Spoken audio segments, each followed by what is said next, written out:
दोस्तों कैसे हैं आप लोग। उम्मीद करता हूँ आप लोग अच्छे होंगे। आज मैं एक ख़राब एडाप्टर को रिपेयर करने वाला हूँ। अगर आप लोगों को एडाप्टर रिपेयर करना सीखना है तो इस वीडियो को देखिएगा। बहुत आसान तरीके से सिखाऊंगा कि किस तरीके से आप एक ख़राब एडाप्टर को रिपेयर कर सकते हैं। तो चलिए स्टार्ट करते हैं। ये एडाप्टर 1.2 एम्पियर का है और इसमें जो वोल्टेज है यहाँ पर लिखी तो है लेकिन थोड़ा सा यहाँ पर कटा हुआ है। तो ये 5 है, या तो ये 5 वोल्ट का होगा या तो ये वैसे 12 वोल्ट का तो नहीं हो सकता क्योंकि यहाँ पर 5 लिखा है। तो ये 5 वोल्ट का हो सकता है क्योंकि 15 वोल्ट का होगा नहीं। अगर इसके आगे 1 भी लिखा तो 15 वोल्ट का एडाप्टर में भी कहीं पर लगता नहीं है, तो हो सकता है 5 वोल्ट का एडाप्टर हो। तो चलिए अब इसको खोलते हैं। जितने वोल्ट का भी होगा रिपेयर करके पता चल जाएगा।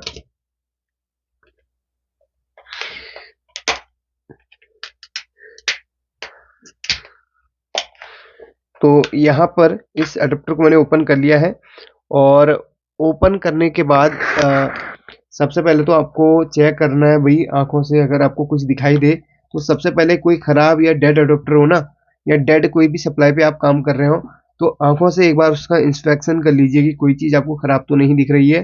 हो सकता है आपको कुछ चीज़ें यहाँ पर खराब दिख रही हो, तो आप मुझे कमेंट करके बता सकते हैं कि क्या क्या चीज़ें आपको यहाँ पर खराब दिख रही है। अगर आपको इलेक्ट्रॉनिक्स के कंपोनेंट्स की जानकारी है तो आप बिल्कुल देख पा रहे होंगे। तो जैसे कि आप देख रहे हैं एक रेजिस्टेंस है जो यहाँ पर बिल्कुल जली हुई है, और बाकी देखने पर इसमें कुछ भी जला हुआ नहीं लग रहा है।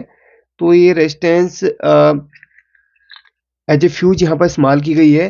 तो किसी भी सर्किट में फ्यूज कब खराब होता है, जब उस सर्किट में कोई प्रॉब्लम आई होती है। कुछ कंडीशन में क्या होता है कि फ्यूज तभी खराब होता है जब अचानक से तेज लाइट आ जाए।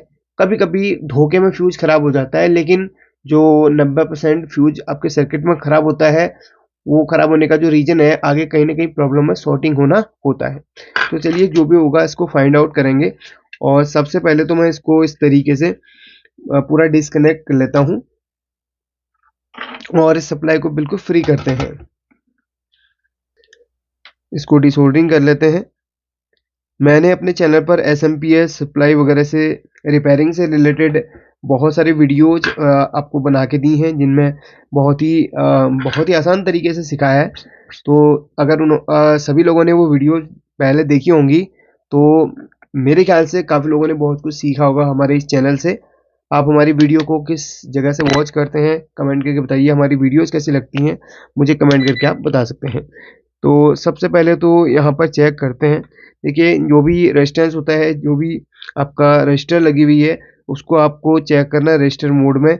सबसे पहले हम चेक करते हैं तो यहाँ पर 54 किलो ओम्स दिखा रहा है। हालांकि फ्यूज पे इतनी ज़्यादा वैल्यू की नहीं होती है, तो उसको निकाल के आप चेक करें तो बेहतर होगा। तो इसको निकालने के लिए मुझे इसको डिसोल्डरिंग करना पड़ेगा। इसकी एक लेग सिर्फ मैं यहाँ पर ऊपर करूँगा। आप इसको चेक करेंगे। चेक करने पर देखिए 54 किलो ओम्स बता रही, जो कि इतना इसकी वैल्यू नहीं होनी चाहिए। इसको मैं बजर मोड पे रखता हूँ। अब चेक करूँगा क्योंकि फ्यूजिबल रेजिस्टेंस जो होती है वो बहुत कम वैल्यू की होती है। तो यहाँ पर आप देख सकते हैं कि कुछ भी वैल्यू नहीं बता रहा है। तो इसको थोड़ी देर के लिए मैं साइड कर लेता हूँ। अब इस सर्किट में कुछ कंपोनेंट्स होंगे जिनको मैं चेक करूँगा, जिन पर थोड़ा सा डाउट होता है कि हाँ अगर ये ख़राब हो तो फ्यूज हमारा जल जाता है। तो क्या क्या चीज़ें हमें चेक करनी रहेंगी। सबसे पहले हम ये रेक्टिफायर पे चेक करेंगे।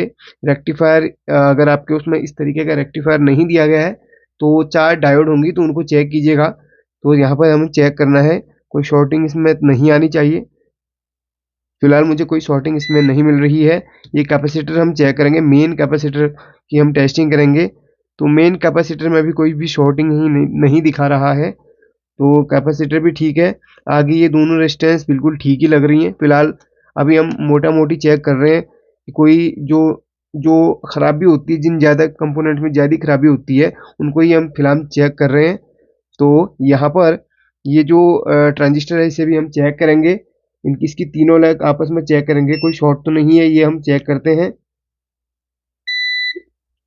एक सेकेंड। इस ट्रांजिस्टर की तीनों लेग में कहीं पर भी मुझे शॉर्टिंग नहीं मिल रही है। अगर कहीं पर डाउट होता है तो ही मैं इसे चेंज करूँगा। फिलहाल शॉर्टिंग नहीं है क्योंकि ध्यान हमें सिर्फ अभी शॉर्टिंग पे ही देना है। ये जेनर डायोड्स हैं, इन पे भी आप अगर आप चेक करेंगे तो बेहतर होगा। एक जेनर डायोड है, एक आपका स्विचिंग डायोड है, तो दोनों में भी ठीक ही है, कोई भी शॉर्टिंग नहीं आ रही। अब मेन यहाँ पर एक ट्रांजिस्टर लगा हुआ है। ये ट्रांजिस्टर की वैल्यू कंपनी के द्वारा या जिनने इसको मैन्युफैक्चर किया है या जिन्होंने इसको असेंबल किया है उनके द्वारा ये वैल्यू यहाँ पर स्क्रैच करी गई है। तो वैल्यू तो मुझे नहीं पता क्या है, फिर भी हम चेक करेंगे इसे।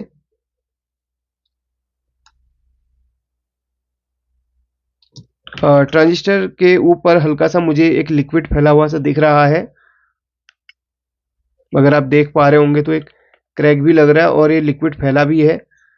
आप अगर देख रहे होंगे तो एक बार मैं इस ट्रांजिस्टर को बाहर निकाल के देखूंगा। जैसे आपका सप्लाई में मॉसफेट वगैरह होती है, वैसे ही किसी किसी सप्लाई में आपको ट्रांजिस्टर भी देखने के लिए मिलेंगे। तो यहाँ पर अगर आप देखेंगे तो ये ट्रांजिस्टर यहाँ पर क्रैक आ रहा है इसके बीचों बीच। तो हो सकता है ये खराब हुई हो, शॉर्ट हुई हो। चलिए एक बार मैं इसको वैसे ही चेक कर लेता हूँ फिलहाल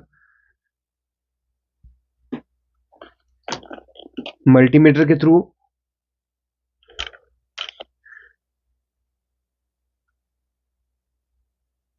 इसमें कुछ वैल्यू मुझे मिल रही है ट्रांजिस्टर पे। 640 इसमें वैल्यू मिल रही है, डायोड वैल्यू 643 इसमें मिल रही है मुझे, यानी कि इसमें और इसमें मुझे वैल्यू मिल रही है। अब कंफर्म ये नहीं कहूँगा कि ये सही है खराब है। अब ये किस वैल्यू की ट्रांजिस्टर हो सकती है, क्योंकि इस शेप में 13003 ट्रांजिस्टर ही आती है जो कि आपके एसएमपीएस में लगती है। 13003 ट्रांजिस्टर मैं एक बार फाइंड आउट कर लेता हूँ। तो यहाँ पर मेरे पास 13003 ट्रांजिस्टर अवेलेबल है। यहाँ पर आप देख रहे होंगे 13003 MJE 13003 और इसमें नंबर मिटा हुआ है। तो इस वाली जो शेप है बिल्कुल इस शेप में 13003 ट्रांजिस्टर ही आती है। एक BD 139 या 140 भी आती है, लेकिन वो उनका पर्पस अलग है, क्योंकि ये सिर्फ आपके सप्लाई के प्राइमरी सेक्शन में लगी हुई है स्विचिंग करने के लिए। तो ये आपके पावर सेक्शन में लगती है, इसीलिए यहाँ पर इस शेप में 13003 ही आती है, क्योंकि 13000 जो एक आती है और 13000 एक सेकंड में आपको दिखाना चाहूँगा अगर यहीं कहीं पड़ी हो तो। वैसे कल वीडियो में मैंने बनाया है उस ट्रांजिस्टर के बारे में, वो छोटी शेप में आती है और 13007 और 13009 थोड़ा सा बड़ी शेप में आती है। तो इस शेप में सिर्फ 13003 ही आती है। तो पहले मैं एक काम करूँगा, इन दोनों में वैल्यू सेम चेक करूँगा कि सेम मिल रही कि नहीं। जैसे इसमें वैल्यू दिखा रहा था, इस तरफ दिखा रहा है 649 और इस तरफ दिखा रहा है 651। ठीक है, दोनों तरफ वैल्यू आ रही है। तो ये जो सही ट्रांजिस्टर इसमें चेक करेंगे हम 628 और इस तरफ चेक करेंगे, इस तरफ कोई भी वैल्यू नहीं मिल रही है। ये देखिए इस तरफ कोई भी वैल्यू नहीं मिल रही है थर्ड पिन में और सेकंड पिन में, और इसमें थर्ड और सेकंड पिन में वैल्यू आ रही है। तो थोड़ा सा मुझे यहाँ पर डाउट, और हाँ इसके फर्स्ट और लास्ट पिन पे भी ये कुछ वैल्यू दिखा रहा है। 223 यहाँ पर वैल्यू दिखा रहा है, इसमें हम चेक करेंगे तो 600। तो इसमें वैल्यू और इसमें वैल्यू में थोड़ा सा अंतर है, इसमें दो पिन आपस में शॉर्ट दिखा रहा है, यानी कि माइनस से शॉर्टिंग आ रही है, तो इसमें कुछ भी नहीं है। तो जो डाउट है मुझे अभी इस पे आ रहा है थोड़ा सा, और एक काम करूंगा मैं पहले इन रेजिस्टेंस को भी चेक कर लूंगा, क्योंकि रेजिस्टेंस सही दिखने के बावजूद भी काफ़ी बार ख़राब रहती हैं। तो थोड़ा सा एक अंदाज़ा मैं चेक कर लूँगा भाई रेजिस्टेंस ख़राब तो नहीं है। ये 1.8 ओम्स ही दिखा रहा है। अब इसे चेक करते हैं अपन। 116 ओम्स दिखा रहा है, सिर्फ एक 460 ओम्स दिखा रहा है। ये कुछ मेगा ओम पे दिखा रहा है, ज़्यादा वैल्यू की है, तो इस पे हम ज़्यादा डाउट नहीं करेंगे, क्योंकि बहुत ज़्यादा वैल्यू की इजीली ख़राब नहीं होती है। और ये अपनी 1.2 ओम्स दिखा रहा है। तो लगभग लगभग सारी रेजिस्टेंस की वैल्यू मुझे सही मिल रही है। हाँ, सर्किट को चेक करने पर वैल्यू सेम नहीं मिलती है, तो इसीलिए बिल्कुल भी वो नहीं करना है। ठीक है, अब यहाँ पर ये ट्रांजिस्टर जैसे जिस पोजीशन में लगा होता है उसी पोजीशन में इस पे लगाएंगे। हालांकि इन्होंने इस तरीके से डिजाइन बना के रखा हुआ है, तो पोजीशन इस तरीके से लगनी है। ठीक है, सर्किट में जैसे आप निकाल रहे हैं वैसे ही आपको लगानी है, अपने मन से कोई भी ट्रांजिस्टर कैसे भी नहीं लगानी है। मैं एक अंदाजे से लगा रहा हूँ 13003, क्योंकि इसका नंबर मिटाया हुआ है। मैं इसको सीरीज में चेक करूंगा, लगाने के बाद चेक पहले करूंगा। अगर ये प्रॉब्लम क्रिएट करेगा तो मैं इस ट्रांजिस्टर का यूज नहीं करूंगा। मैं अभी एक अंदाज़ा इसमें लगा रहा हूँ, जैसे कि रिपेयरिंग का थोड़ा बहुत अनुभव हो जाता है अगर आप काफ़ी टाइम से काम कर रहे हैं रिपेयरिंग का। और ये तो हो गया। अभी यहाँ पर रेजिस्टेंस लगभग 10-20 ओम्स की हम लगा लेंगे।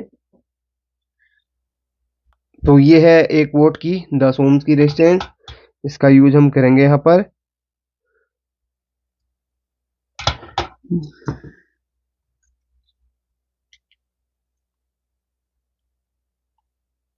चलिए इसको सोल्डरिंग कर लेते हैं पहले।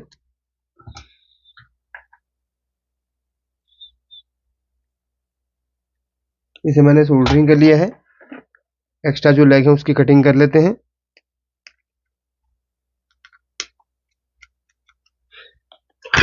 एक बार मैं इसे चेक कर लेता हूँ। एलईडी की पोजीशन थोड़ा सा इधर को कर दी है, आउटपुट एलईडी की। और इसमें एक बार पावर दे देता हूँ मैं।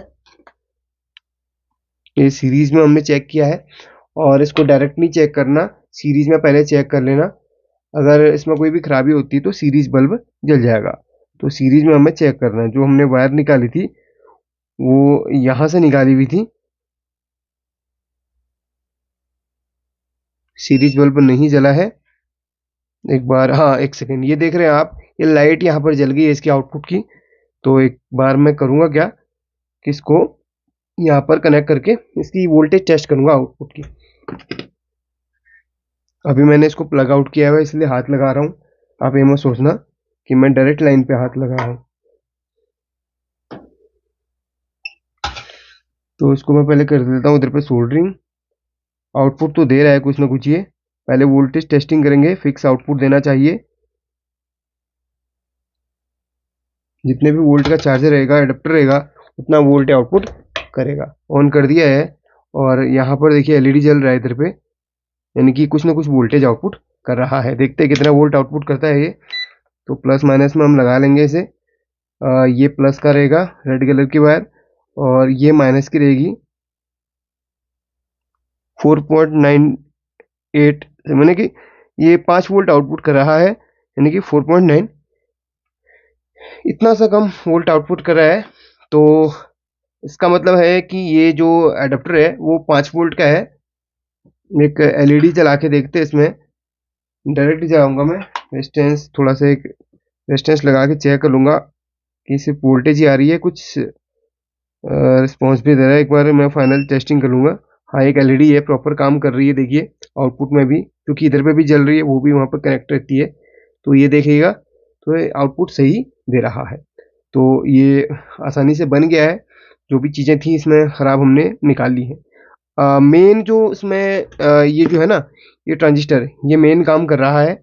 और हाँ, कभी-कभी क्या होता है ना, इसमें ये छोटा वाला अगर इसमें कोई भी रिस्पॉन्स नहीं होता तो मैं ये छोटे वाले ट्रांजिस्टर को भी चेंज कर देता। कुछ केसेस में ये छोटा वाला ट्रांजिस्टर भी ख़राब हो जाता है, कुछ केसेस में। लेकिन एक बार ध्यान देना, कभी-कभी क्या होता है ना, इसमें भी खराबी आ जाती है। तो चेंज करके देख लेना, ठीक है। जिस कंपोनेंट में डाउट हो वो आपको चेंज कर लेना चाहिए। अगर आपको ये वीडियो अच्छी लगे तो लाइक करके शेयर कर लेना, और ऐसी वीडियोस हम और बनाते रहेंगे, आपको कुछ नई चीज़ें सिखाते रहेंगे। कल मैंने ट्रांजिस्टर पे एक वीडियो बनाई है, उस वीडियो को देखिए, उससे बहुत कुछ आपको सीखने के लिए मिल जाएगा। Thank you.